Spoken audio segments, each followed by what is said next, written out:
आज लोग भले ही एस राजामौली और उनकी बाहुबली फिल्म सीरीज की तारीफ करते नहीं थकते, लेकिन एक दौर था जब यही तारीफ रामानंद सागर की भी होती थी, जिन्होंने रामायण, अलिफ लैला और विक्रम बेताल जैसी न जाने कितने ही इपिक ड्रामा सीरीज बनाए। साथ ही हिमेन धर्मजी और ड्रीम गर्ल हेमा मालिनी जी को लेकर कमाल की कॉस्ट्यूम ड्रामा फिल्म बनाई बगावत, जिसे लोग आज भी बड़े चाव से देखते हैं और अपनी प्रेमिका या पत्नी को छेड़ते हुए गाते हैं, मेरे महबूब तुझे सलाम सलाम सलाम सलाम। नमस्कार, मैं हूँ राम अवतार और आप देख रहे हैं थोड़ी फिल्म थोड़ा म्यूजिक। आज के इस बेहद ही रोचक एपिसोड में हम इसी फिल्म अर्थात बगावत के विषय में विस्तार से बात करेंगे और जानेंगे इससे जुड़ी कई अनसुने किस्से कहानियां, जैसे कि यह फिल्म साल 1939 के किस मशहूर कहानी पर बनी थी, राजकुमार साहब की किस गलती के कारण धर्म जी को इस फिल्म के लिए चुना गया था। फिल्म बगावत से धर्म जी की एक अन्य फिल्म धर्मवीर का क्या है अनोखा कनेक्शन। इस फिल्म के मेकिंग के दौरान किन दो महान शख्सियतों की मृत्यु हो गई थी, जिस कारण फिल्म को बनते बनते 5 साल लग गए थे। भारत के किस मशहूर उपराष्ट्रपति ने इस फिल्म की शूटिंग के लिए अपना हेलीकॉप्टर भेज दिया था। आखिर उस राष्ट्रपति को इस फिल्म से क्या फायदा होने वाला था। इस फिल्म के बाद ऐसा क्या हुआ कि रामानंद सागर ने धर्मजी को अपनी किसी भी आगामी फिल्म में काम नहीं दिया। तो फिर बगावत फिल्म से जुड़ी ऐसी ही कई दिलचस्प बातों को जानने के लिए वीडियो के अंत तक बने रहिए। और हाँ, इस वीडियो को बनाने में मेरे 5 दिनों का अथक प्रयास लगा हुआ है, अतः आपसे मैं एक इनाम चाहूंगा। अरे घबराइए नहीं, मैं आपसे कोई बड़ा इनाम नहीं मांग रहा हूँ, बस ये चाहता हूँ कि आप इस वीडियो को लाइक कर दें। खैर, सागर आर्ट इंटरनेशनल के बैनर तले फिल्म बगावत का निर्माण, निर्देशन व कहानी लेखन किया था रामानंद सागर ने। इसकी पटकथा लिखी थी के शुक्ला ने तथा संवाद लिखे थे राजेंद्र कृष्ण ने। तकरीबन 2 घंटे 24 मिनट लंबी इस फिल्म को रिलीज किया गया था 27 अगस्त 1982 को तथा इसके प्रमुख व सहायक भूमिकाओं में नजर आए थे धर्मेंद्र, हेमा मालिनी, रीना रॉय, अमजद खान, सुजीत कुमार, पद्मा चौहान, उर्मिला भट्ट, बी.एम. व्यास, डी.के. सप्रू आदि। फिल्म बगावत अपने कर्णप्रिय गीत संगीत के लिए भी जानी जाती है, जिनके बोल लिखे थे आनंद बख्शी साहब ने तथा धुनें बनाई थी लक्ष्मीकांत प्यारेलाल की जोड़ी ने। फिल्म में कुल 6 गाने रखे गए थे, जिनके बोल हैं नागिन सा है रूप तेरा, मेरे महबूब तुझे सलाम, दुनिया से दुनिया वालों से हम आज बगावत करते हैं, बंजारे हम बंजारे सारी दुनिया से न्यारे, ऐ मेरे दीवाने दिल और ये अपना याराना।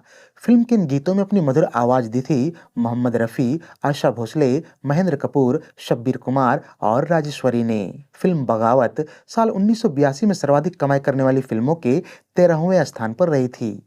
इसका कुल बजट था तकरीबन 1 करोड़ 30 लाख रुपये तथा इसने बॉक्स ऑफिस पर 3 करोड़ 30 लाख रुपये कमाए थे। इस लिहाज से फिल्म को सेमी हिट घोषित किया गया था। अगर बात करें इस साल की शीर्ष 3 कमाऊ फिल्मों की, तो पहले स्थान पर रही फिल्म विधाता, जिसने 8 करोड़ रुपए कमाए और ब्लॉकबस्टर कहलाई। दूसरे स्थान पर रही फिल्म प्रेम रोग, जिसने 6.5 करोड़ रुपए कमाए और सुपरहिट कहलाई। तथा तीसरे स्थान पर रही फिल्म नमक हलाल, जिसने 6 करोड़ रुपए कमाए और यह भी सुपरहिट कहलाई। फिल्म बगावत रामानंद सागर और धर्मेंद्र के साथ में चौथी और आखिरी फिल्म रही। वैसे इस सिलसिले की शुरुआत हुई थी साल 1968 में आई स्पाई थ्रिलर फिल्म आंखें से, जिससे धर्म जी के जुड़ने का किस्सा भी बड़ा ही निराला है। दरअसल हुआ कुछ यूं था कि अपनी पिछली फिल्म आरजू के रिलीज के बाद रामानंद सागर ने एक स्पाई थ्रिलर फिल्म बनाने की सोची। इसी सिलसिले में वो और उनके बेटे प्रेम सागर ने फिल्म के लिए नायक की तलाश शुरू कर दी। एक दिन दोनों दादर स्थित कोहिनूर सिनेमा में शोला और शबनम फिल्म देखने के लिए गए। फिल्म के नायक थे धर्मेंद्र, जो कि उन दिनों एक न्यू कमर थे और अपनी मजबूत कदकाठी के लिए दर्शकों के बीच चर्चा का विषय बनते जा रहे थे।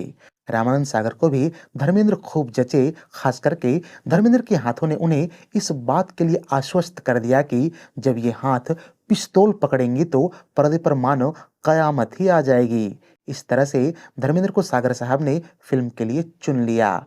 हालांकि फिल्म के नायक को लेकर एक कहानी यह भी मशहूर है कि रामानंद सागर ने शुरू में इस भूमिका के लिए राजकुमार साहब से बात की थी, पर उन्होंने फिल्म को यह कहते हुए मना कर दिया था कि इसे तो मेरा कुत्ता भी नहीं करना चाहेगा। यद्यपि ये एक सुनी सुनाई खबर है, जिसकी पुष्टि करना थोड़ा मुश्किल है। तथा राजकुमार साहब के जानने वाले लोग ये भी कहते हैं कि वो स्वभाव के थोड़े अक्खड़ जरूर थे, पर वो इतने बेलिहाज नहीं थे कि जो सागर साहब को ऐसी बात कहते। खैर, आंखें के बाद धर्म जी को लेकर सागर साहब ने जो अगली फिल्म बनाई उसका नाम था ललकार, जो कि साल 1972 में रिलीज हुई थी। यह एक वॉर एक्शन फिल्म थी। ललकार अपने दौर की सबसे महंगी फिल्मों में भी शामिल रही और इसे बनाने के लिए सागर साहब ने अपना सब कुछ दांव पर लगा दिया था, क्योंकि उन्हें यकीन था कि यह बॉक्स ऑफिस पर अच्छा प्रदर्शन करेगी।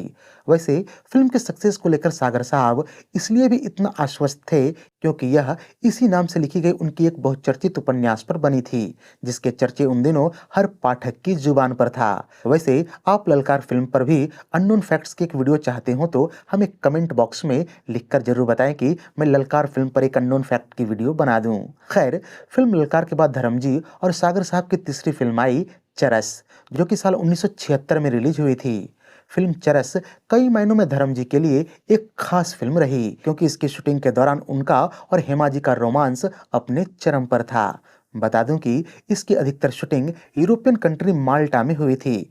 ऐसे में समय निकालकर दोनों एक दूसरे के साथ क्वालिटी टाइम स्पेंड करते। वैसे इसकी शूटिंग के लिए हेमा जी के साथ उनके पिता भी माल्टा गए थे, लेकिन धर्म जी लोगों के दिलों को जीतने में उस्ताद थे और उन्होंने अंत में हेमा जी के पिता का भी दिल जीत लिया था। चरस के बाद सागर साहब और धर्म जी के साथ में अगली और आखिरी फिल्म रही बगावत। इस फिल्म की इंडोर शूटिंग तो बॉम्बे में की गई, लेकिन इसकी अधिकतर आउटडोर शूटिंग राजस्थान में हुई थी। रामानंद सागर की बायोग्राफी में उनके सुपुत्र प्रेम सागर जी लिखते हैं कि उन दिनों पापा जी और पूर्व उपराष्ट्रपति भैरों सिंह शेखावत की अच्छी दोस्ती थी। जब पापा जी और मैं शूटिंग लोकेशन की तलाश में राजस्थान गए तो शेखावत साहब ने हमें एक हेलीकॉप्टर दिलवाया ताकि हम जल्दी जल्दी अपना काम निपटा सके। यही नहीं, जब कुछ दिनों बाद फिल्म की शूटिंग शुरू हुई तो शेखावत साहब ने हमें पूरा का पूरा एक किला उपलब्ध करवाया ताकि हमें शूटिंग में आसानी हो। असल में शेखावत साहब चाहते थे कि राजस्थान में ज्यादा से ज्यादा फिल्मों की शूटिंग हो और बाद में लोग उन शूटिंग लोकेशंस की तलाश में राजस्थान आए, जिससे वहां के टूरिज्म को ज्यादा से ज्यादा फायदा मिले। खैर, इस फिल्म की शूटिंग राजस्थान के जयपुर किला और उसके आसपास के महलों में पूरी की गई थी। बात करें फिल्म बगावत की कहानी पर तो इसमें वही लॉस्ट एंड फाउंड के फॉर्मूले का इस्तेमाल हुआ था, जिसे उन दिनों के दर्शक खूब पसंद कर रहे थे। गौरतलब है कि निर्माता निर्देशक मनमोहन देसाई इस प्रकार की फिल्मों के मास्टर माने जाते थे और साल 1977 में आई फिल्म धर्मवीर अगर आपने देखी हो तो उसकी कहानी भी कमोबेश ऐसे ही थी। दोनों ही फिल्मों में राजकुमार के खो जाने और मिलने की कहानी को हिंदी फिल्मों के मसालों में लपेटकर पेश किया गया था, जहां खूबसूरत नायक नायिका शुरू में एक दूसरे को पसंद नहीं करते और यहां तक कि नायिका नायक पर खंजर या तीर से जानलेवा हमला भी करती है, लेकिन इसके बाद दोनों में प्यार हो जाता है। फिल्म धर्मवीर में भी ऐसा ही एक सीक्वेंस देखने को मिलता है, जहां नायिका जीनत अमान खंजर से धर्मजी पर वार करती हैं और इससे पहले फिल्म का सर्वाधिक लोकप्रिय गीत ओ मेरी महबूबा सुनने को मिलता है। वैसे फिल्म बगावत की कास्टिंग पर गौर करें तो यह पूरी तरह से संतुलित नजर आती है। एक राजकुमार और बंजारे की भूमिका में धर्मजी पूरी तरह से जचते हैं। यह किरदार उनके लिए मानो टेलर मेड हो। कमोबेश ऐसा ही हाल हेमा जी का भी रहा, जो एक राजकुमारी की भूमिका में ऐसी लगती हैं जैसे वो जन्म ही किसी राज परिवार में हों। ऑस्कर विजयी भानु अथैया के द्वारा डिजाइन किए गए खूबसूरत कपड़ों में हेमा मालिनी बेहद अच्छी लगती हैं। फिल्म की सेकंड हीरोइन के तौर पर रीना रॉय का अभिनय भी दिल को छू जाता है। एक बंजारन के कॉस्ट्यूम में वो ऐसी लगती हैं, अगर ऐसी बंजारन हो तो धर्मजी एक महलों की राजकुमारी के पीछे क्यों पड़े थे। खैर, ये तो मजाक की बात है, लेकिन एक ईर्ष्यालु महिला और त्यागी लड़की के बीच का जो सफर हम इस फिल्म में रीना रॉय के द्वारा देखते हैं वो गजब का है। इससे पता चलता है कि रीना रॉय किस दर्जे की अभिनेत्री थीं। फिल्म में मुख्य खलनायक के रूप में अमजद खान ने पिता पुत्र की दोहरी भूमिका निभाई है और दोनों में ही वो अपने चिर परिचित अंदाज में कमाल की खलनायकी करते दिखते हैं और उन्हें देखकर ऐसा लगता है कि फिल्म में उन्हें धर्मजी का किरदार नहीं अपितु मैं खुद स्क्रीन के अंदर जाकर उन्हें मार डालूं। सचमुच अमजद खान साहब ने कमाल का अभिनय किया है। खैर, जब बॉलीवुड के शानदार खलनायकों की बात हो रही हो तो आपको यहाँ इस फिल्म से हटकर भी एक किस्सा सुनाता हूँ। दरअसल यह किस्सा जुड़ा हुआ है अमजद खान से सीनियर खलनायक जीवन साहब से। ये उन दिनों की बात है जब जीवन साहब की फिल्म रोटी रिलीज हुई थी। एक दिन जीवन साहब ट्रेन से कहीं जा रहे थे और जैसे ही वो स्टेशन पर उतरे, एक महिला ने उन्हें चप्पल फेंक कर मारा। जीवन साहब हैरान हो गए कि वो इस शहर में बिल्कुल नए हैं, तो फिर उस महिला से उनकी क्या दुश्मनी है। बाद में पुलिस ने जब उस महिला को पकड़ा तो खुद जीवन साहब ने उसे छुड़ाया और जब कारण का पता चला तो उन्हें बेहद हैरानी हुई। दरअसल उस सीधी सादी महिला ने जीवन साहब को फिल्म रोटी में खलनायकी करते हुए देखा था और उसने यह समझ लिया था कि जीवन साहब असल जीवन में भी वैसे ही हैं। खैर, उस दिन जीवन साहब ने उस महिला के चप्पल को एक अवार्ड की तरह माना और न केवल उसे पुलिस से छुड़वाया बल्कि उसकी लड़की की शादी के लिए कुछ रुपए भी दिए थे। खैर, वापस लौटे फिल्म बगावत की ओर तो यहाँ यह जानने को मिलता है कि इस फिल्म की शूटिंग के दौरान ही फिल्म में काम कर रहे डी.के. सप्रू साहब की साल 1979 में मृत्यु हो गई। अब तक उनके हिस्से की ज्यादातर शूटिंग नहीं हुई थी। ऐसे में उनके किरदार को फिल्म में मरते हुए दिखाया गया, जबकि ओरिजिनल कहानी में ऐसा नहीं था। अगर आपको याद हो तो फिल्म में सप्रू साहब एक राजा की भूमिका में दिखे थे, जो धर्मेंद्र के पिता होते हैं। आपने शायद यह भी नोटिस किया हो, जब अमजद खान का किरदार सप्रू साहब को तलवार से भोंकता है तब कैमरा जूम हो जाता है। इसका मतलब साफ है कि इस दृश्य को अलग से जोड़ा गया था। वैसे साल 1939 में रामानंद सागर साहब के द्वारा लिखी गई इस फिल्म की ओरिजिनल कहानी वजीर आजम में राजा का किरदार नहीं मरता बल्कि गद्दार सेनापति से बदला लेता है। वैसे फिल्म के मेकिंग के दौरान ही साल 1980 में रफी साहब की भी मृत्यु हो गई थी। अब तक रफी साहब फिल्म के दो गीत नागन सा रूप है तेरा और मेरे महबूब तुझे सलाम को रिकॉर्ड कर चुके थे, लेकिन इसका एक अन्य गीत बंजारे हम बंजारे की रिकॉर्डिंग नहीं कर पाए थे। ऐसे में उन दिनों रफी साहब की आवाज की नकल करने वाले एक गायक को गुजरात से बुलाकर इस गाने की रिकॉर्डिंग करवाई गई थी। यही गायक आगे चलकर शब्बीर कुमार के नाम से विख्यात हुए और धर्मजी ने अपने बेटे सनी देओल की लॉन्चिंग फिल्म बेताब के सारे गाने शब्बीर कुमार से ही गवाए। वैसे फिल्म बगावत लंबे समय तक मेकिंग में रही, जिसके कई कारण रहे, लेकिन इस पूरे प्रकरण में फिल्म को बनते बनते 5 साल का लंबा वक्त लग गया और फिल्म भले ही बॉक्स ऑफिस पर सफल रही, लेकिन उतनी मुनाफा नहीं कमा पाई जितना कि सागर साहब को उम्मीद थी। वैसे भी जब कोई फिल्म लंबे समय तक मेकिंग में रहती है तो उसकी मेकिंग कॉस्ट बढ़ती जाती है और बजट में भारी इजाफा हो जाता है। ऐसा ही कुछ बगावत के साथ भी हुआ। खैर, फिल्म बगावत के बाद सागर साहब और धर्मजी की राहें अलग हो गईं। इस समय तक उनकी उम्र भी रोमांटिक नायक बनने की नहीं रही और सागर साहब जो अगली फिल्म बनाना चाह रहे थे उसमें युवा प्रेमियों का जोड़ा दिखना था। ऐसे में उन्होंने अपनी आगामी फिल्म के लिए उन दिनों के यूथ सेंसेशन कुमार गौरव और पूनम ढिल्लन को साइन कर लिया। बताता चलूं कि रामानंद सागर के लिए बगावत उनके कैरियर की आखिरी हिट फिल्म साबित हुई। इसके बाद उन्होंने रोमांस और सलमा जैसी फिल्मों का निर्माण व निर्देशन किया, लेकिन ये दोनों ही फिल्में बुरी तरह से असफल रहीं। जिसके बाद उन्होंने टीवी का रुख कर लिया और रामायण जैसी कालजयी शो का निर्माण किया। उधर बगावत हेमा मालिनी और धर्मेंद्र की एक साथ आखिरी सफल फिल्म भी साबित हुई। इसके बाद इन्होंने जिन भी फिल्मों में काम किया वो या तो औसत रहीं या असफल हो गईं।